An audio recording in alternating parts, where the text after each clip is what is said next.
नमस्कार. आपण पाहत आहे रत्नापूर न्यूज. ई चलन विरोधात वाहतूकदारांचा एल्गार. 5 मार्च 2026 पासून राज्यव्यापी आंदोलन, बेमुदत चक्काजाम. लातूर जिल्ह्यातील वाहतूकदार संघटनाही होणार आंदोलनात सहभागी. परिवहन विभाग आणि वाहतूक पोलिसांनी ई चलन पद्धत जाचक आणि अन्यायकारक असल्याचा दावा करीत राज्यातील अनेक वाहतूकदार संघटनांनी एकत्र येत येत्या 5 मार्च 2026 पासून बेमुदत बंद आणि आंदोलनाचा निर्णय घेतला आहे. जाचक ई चालन प्रणालीमुळे चुकीचे दंड आकारण्यात येत असून वाहतूकदारांची आर्थिक लूट होत असल्याचा आरोप महाराष्ट्र ट्रान्सपोर्ट ॲक्शन कमिटीने घेतला आहे. राज्यात परिवहन विभाग आणि वाहतूक पोलिसांच्या वतीने ई चलन प्रणाली सुरू करण्यात आली आहे.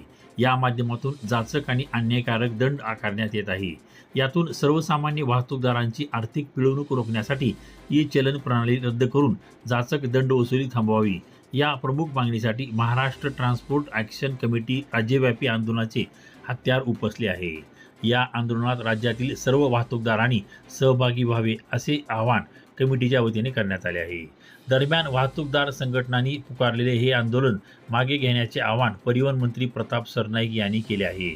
आपल्या मागण्या संवादातून सोडविण्यात जातील. या संदर्भात 5 मार्च रोजी परिवहन आयुक्त, पोलीस प्रशासन व वाहतूकदार संघटनाचे प्रतिनिधी यांची संयुक्त बैठक आयोजित करण्यात आली असल्याचे सरनाईक यांनी सांगितले आहे. वाहतूकदारांच्या या राज्यव्यापी आंदोलनात लातूर जिल्हा ट्रॅव्हल्स असोसिएशन, लातूर जिल्हा युवा मोटार मालक संघ, लोकनायक मोटार मालक चालक संघ सहभागी होत आहेत. ई चलनमुळे होत असलेल्या अन्यायाविरोधात लातूर जिल्ह्यातील सर्व वाहतूकदार संघटनांनी सर्वसामान्य वाहतूकदारांनी या राज्यव्यापी आंदोलनात सहभागी होण्याचे आवाहन डॉक्टर जुगल किशोर तोष्णीवाल, सुनील देशपांडे, सोमनाथ मेदगे, संदीप पाटील, जगदीश स्वामी, विश्वास कुलकर्णी, उत्तम लोढे, मदन केंद्रे, जाकीर सय्यद, प्रितेश भंडारी, नरेश घंटे यांनी केले आहे. महाराष्ट्र शासनाच्या ई चलनच्या विरोधामध्ये महाराष्ट्र ट्रान्सपोर्ट कमिटीच्या वतीने 5 तारखेपासून पूर्ण महाराष्ट्रभर खाजगी बसेस असतील, माल वाहतूक करणाऱ्या गाड्या असतील, ह्यापूर्वी पण कमीत कमी 5 ते 6 वेळेस माननीय परिवहन मंत्री असतील, विविध प्रकारचे कमिशनर असतील, परिवहन विभागाचे कमिशनर असतील, असे आजपर्यंत कमीत कमी 10 बैठकी होऊनही फक्त आश्वासनाच्या पलीकडे वाहतूकदाराला काही भेटलेलं नाही आहे.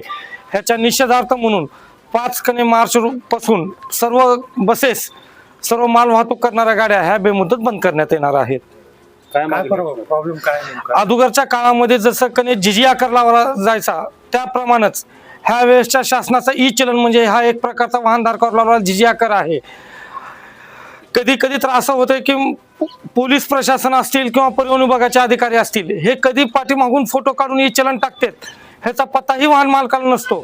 त्याच्यानंतर कधी 1 महिन्याने, कधी 2 महिन्याने, कधी 3 महिन्याने नोटीस येते. व आता तर शासनाने एक नवीन नियम लागू केला आहे. तुम्हाला ई चलन पडल्याच्या नंतर 30 दिवसाच्या आत जर तुम्ही चलन नाही भरणा केला तर तिथून पुढे त्याच्यावर तुम्हाला 1.5 पट दंड भरावा लागणार व गाडीचा परवाना व ड्रायव्हरचे लायसन हे रद्द करण्यात येणार आहे. हा एक प्रकारचा वाहनधारकावर लावलेला जिजी आकार आहे, तो रद्द करण्यात यावा यासाठी 5 मार्च पासून सर्व वाहतूकदार संघटनांची मिळून एक आम्ही कमिटी बनवलेली आहे, महाराष्ट्र ट्रान्सपोर्ट कमिटी, यांच्या वतीनं हा राज्यव्यापी संप पुकारण्यात आलेला आहे.